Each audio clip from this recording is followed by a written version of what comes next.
Hey, today we take a look at a GPS tracking device from realtrackgps.com. If I told you to get lost, hey, at least I'm going to tell you how to get unlost. Check out this episode coming up next on the Computability Show.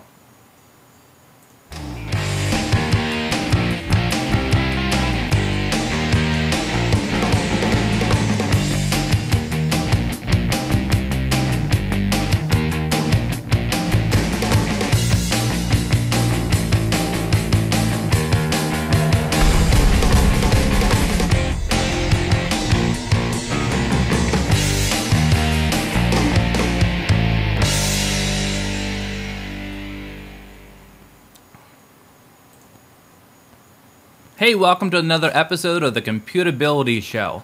First of all, I want to thank everybody for your support. We have been seen a couple million times now. It is official, and so we want to thank you very much for coming to our show. It is done live every week at 8:30 p.m. Eastern Standard Time on Ustream. Also, you can find all of our recorded videos on Apple. On the iTunes Store, and go to compute-ability.com because we're going to put all of our videos there every single week. Now, to start off, I have a great announcement. I'm really happy to say this. Saturday, October 29th, we're going to have our third annual Halloween Spook-tech-ular Skype-in Halloween costume contest. Yay! Now, last year, somehow, I became a coconut. Well, this year, I'm not going to say what I'm going to be, but I'm going to dress up, and I hope you dress up too. And we have some really great sponsors, some really great prizes. The first sponsor I want to talk about is from thinkgeek.com. Oops, that's not the one. That's not either. Where are we here? I know I've got it here. That's not it. Okay, I'm batting zero. There we go, thinkgeek.com. Now, thinkgeek.com is a place where you can find the geekiest items on the web. Please check them out. As you can see, they've got all sorts of items, including a Halloween gift guide. And so, just letting you know, you can increase your chances of winning if you were to get one of these items from ThinkGeek. So, now, I am looking for some really great costumes. We're not going to deal with mediocre, okay? So, make sure that you dress up from head to toe and look great, because it's Halloween. Show your spirit. Come on to the Computability Show and Skype in. We're going to be using the Skype compute-ability. So check it out. Now, that's not the only announcement. We don't have one sponsor. We have, count them, 2 sponsors. And the other sponsor happens to be, I'm going to bring it up right now, Cooler Master. Okay. Cooler Master, if you don't know who they are, my God. Here, let me zoom in. Cooler Master, they make all sorts of really cool items. They make cases, some of the best cases in the business that have great airflow. They also have power supplies. Power supplies that treat your computer well and make sure that the energy going in is consistent and level. Also, of course, they make coolers for your computer. So we're going to have a giveaway from them too. So I am not kidding around this year. This is going to be a fantastic year for giveaways. Also, letting you know that if you want, there's a Halloween treated, not tricked system giveaway from Cooler Master. And so all you need to do is go to cmhd.tv/contest/10011/home.php. Now, you can basically look it up on the net, but I can tell you that if you just go to cmhd.com, and I should be able to pull that up. Is that the one? That's the one right there. You're going to be able to learn all about Cooler Master's items, including if you want to check out the hottest girls on the net that are showing off some tech. Please check it out, because they not only are talking about the items, there's also, if you click right here, CMHD Girls, there is a list of all the girls from past years doing their videos. And so I think they got the geek factor and the girls factor and everything all rolled up in one. So thinkgeek.com and coolermaster.com, thank you very much, and be sure to come to our Halloween costume contest on October 29th. Now, I'm here tonight to talk about GPS tracking unit. In fact, I've got one of these units right here. Here you go. This is a GPS tracking unit. Now, you've probably seen Spider-Man with a tracking unit, the Spidey tracker.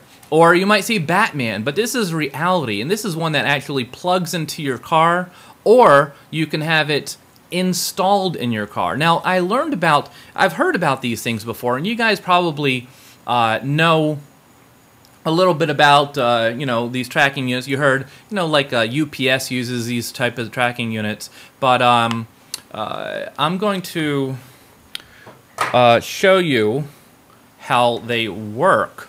I'm going to show you this particular one to start off with. And this one is from a company called Real Track GPS. Now, I was saying I learned about this from, I just visited the Fireball Run up in Melbourne, Florida, and I spoke to Doc Nye, who is the driver of the DeLorean time machine, and I'm going to let him talk for himself so you can show how it was actually used in the race itself. So, oops, that's not the one. Keep on clicking on the wrong one. There we go. If you go to www.teamtimecard.com, you can watch us live, but that's not the only thing you can do. You can actually track us and see where we are, because every one of these Fireball Run cars has a GPS unit. And let me come on in here and let me show you.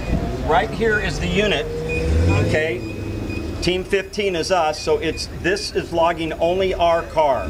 So if you go online right now, you're going to see online where my car is in real time right now. Okay, now what they've done is they want to make sure that we leave this on, because there's other things it does too. It also tracks my speed. Each day we are given a cap, but we're not told what that cap is.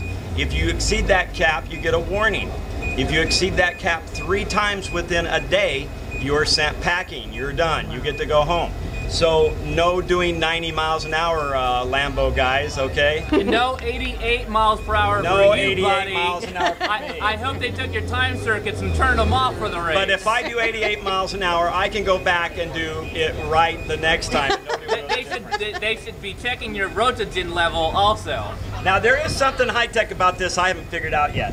They have made us place it into a specific slot that we created down here just for the time card. Yeah. Now, each one of these has a switch that turns on 4 different things here. Okay, it is plugged into this one right here.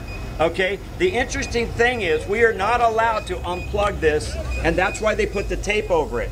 However, when I turn the car off, this goes off. However, they said do not unplug it, so they seem to know the difference. Okay, so they know if it's on or off, they know if you're naughty or nice. That's true. And they're making sure that you're safe and sound, right, and where you are just in case. Okay, so you can see that it was installed into the time car. Now, it wasn't only installed in that car, but it was installed into 40 different cars, and you were able to go to the fireballrun.com and track all these cars in real time, and it updates every minute. And so you're able to get an idea of how fast they're going, what direction they're going, what car it was, all the information having to do with this. Now, you saw that he's got an installation that's sort of a, it's actually physically installed in there. And if you wanted to get one of these units, you can have it permanently installed and sort of like hidden away. It's sort of, that way people can't tamper with it, it can't be taken out, it's always on if you want, and so that's one way of doing it. Or the way that I tested it out was I actually just stuck it into my car later. And a lot of cars, especially the bigger ones, have a little place in the back that has an extra cigarette lighter hidden sort of in the back of your vehicle. So very easy. It's a tiny unit. It's black. Most people won't even know what this is. And like I said, Best Buy, that's one of many different places that will install this very, very easy installation. So let's take a look at what I did to test this out. And so I've got one of these tracking units on right now inside my house. And so let's take a look. I'm going to see if I'm going to hit the right button this time. No. There we go. Okay, so this is my house right here. And this is all I did was log in with my username and my tracker number, or my ID. And it's able to pull up my tracker number, which happens to be T622. And my video is going in and out. Okay, so there it is. Now, what I did was I took it for a ride and just sort of went a couple miles to see what it would do. So I'm going to click on right here where it says Units Locator. And so it's got all sorts of different buttons you can press when it comes to this. Oh boy, my video is going in and out, but here we go. Okay, so here is historical location. So I'm going to hit historical location, and you can see that this is, here, come on, there we go. This is the track that I went on.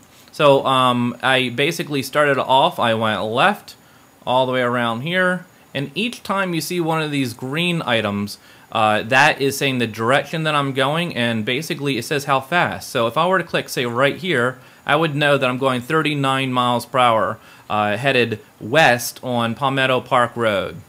I'm having a little bit of a video issue, but I'm going to get it back again. And then over here, you can see I was going 79 miles per hour. I guess I was trying to break the speed limit a little, just a little bit, but I was really testing it. It was a straightaway, nobody was around, and so you have an idea of where I am, what I am doing, what speed, what date. Now, this particular unit, and sorry, the video is going on and off here. I'm having a little bit of trouble with it, but this does all sorts of stuff. Like, it's got messaging services, tracking numbers. You can make invisible fences, and I'll talk about the invisible fences in a moment. But this is really geared toward either the individual or somebody who is interested in tracking a family member. And you might be thinking, well, why would I be tracking a family member? Isn't that sort of weird? Well, no, it's not weird, because you've got elderly people out there who need to be tracked. You know, perhaps they have a medical condition. Maybe they have Alzheimer's. And so if there's a problem, you can actually create an electronic fence. And so if somebody goes out the perimeter that you set, you'll know that they've gone out the perimeter and maybe they need to be looked into. Or perhaps you have a teen who needs to be tracked. It's like, well, isn't that a little Big Brother-ish? Well, if you're a parent paying for the insurance for a kid, it sort of makes sense for you to make sure that they're not speeding. If they get a speeding ticket, your insurance goes up. And plus, you know, there's a large quantity of kids out there who they're just learning how to drive, and so you're kind of protecting your kids a little bit. It's a good idea, especially if they've been in accidents before. But it's also this is used for many fleets. So if you have a fleet of perhaps you've got a fleet of cars having to do with a delivery service or a taxi service or a limousine service or even a trolley service. This is used to track trolleys or trains that are actually the trolleys in Hialeah, Florida, Miami, Florida, where this is based out of. So, and there's a telephone number attached to this, so you can just make a phone call and find out exactly when the next trolley is going to come. And a lot of cities these days have these trolleys. Imagine if they use this, I don't know if they use this in San Francisco or not, but you know, you sort of want to know when the next one is coming, especially if you're waiting in the hot sun, or maybe it's cold, or maybe you're carrying a lot of things, or you just have a schedule to keep. So really cool stuff.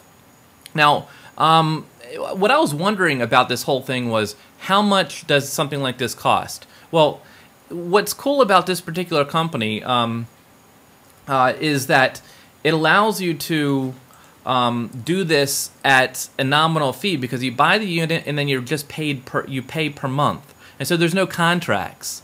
And so you can buy this unit if you don't want to use it next month, you want to use it the month afterwards. Maybe you've got somebody traveling across the United States and you want to track them for that particular amount of time. It's a great reason for that. So I think it's a pretty cool unit. It does update about once every minute, once every 2 minutes. It works all the way across the United States. So it's pretty cool stuff.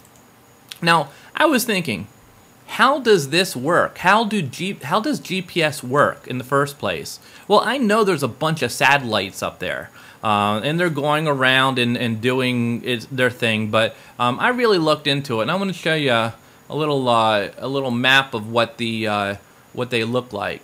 And so let me pull it up. There we go. And so yeah, this is a video. I'm going to bring this back a little bit. This is a video of what they look like. And so basically, you've got satellites going around the Earth in a orbit in a certain way. And these are specifically designed. They're 3,000 to 4,000 pound satellites. And they all have they've got atomic clocks in them. And so what's happening is you're going to have above you at least 4 of them at all times. And so what has to happen is your little device needs to be able to reach each and every one of these, or at least 4 satellites, and figure out what time it is.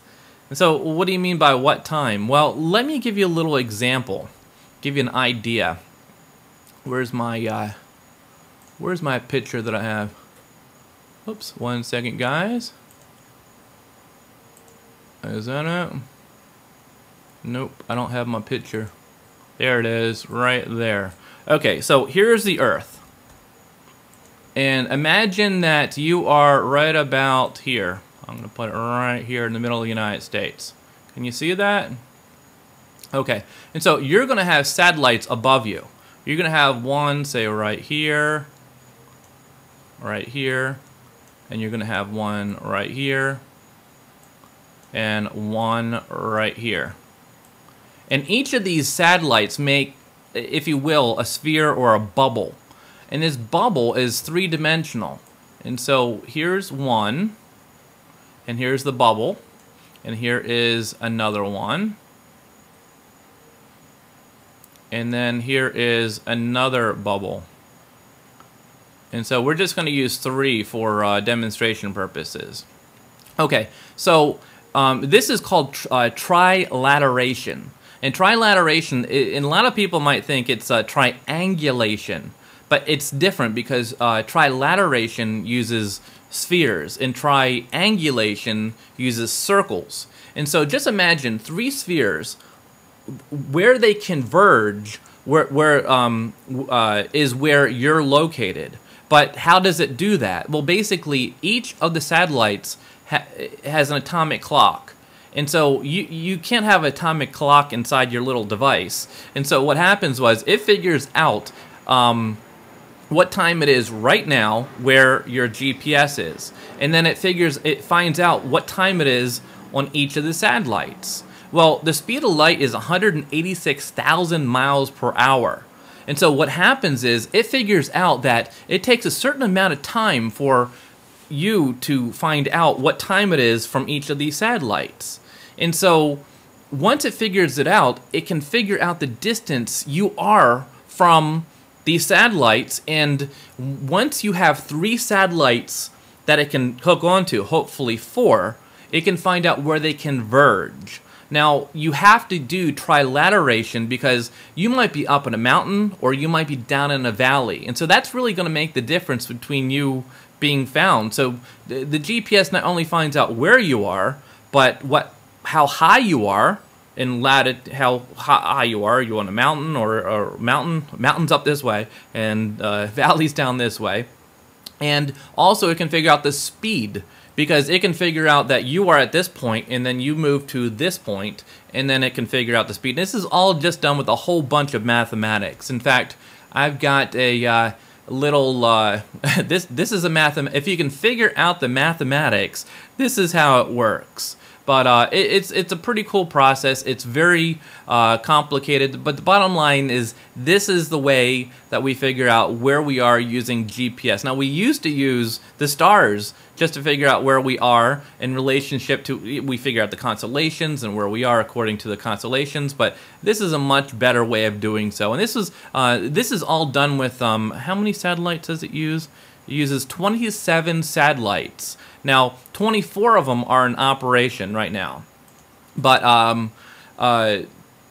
24 of them in operation, and 3 of them are just used as for failover purposes. So if one of them goes out, you got a spare, which is always a good idea. And they've got 3 of them, which is it makes you feel better, so you're not going to get lost. Anyway, so like I said, it takes a lot for these things to work. The GPS receiver itself needs to connect to the satellite to get the at least 3 satellites. It has to send the information via a cellular connection. And so this little puppy right here has a little cellular card in it that talks back to a data center. And by the way, I visited the data center at the realtrackgps.com site.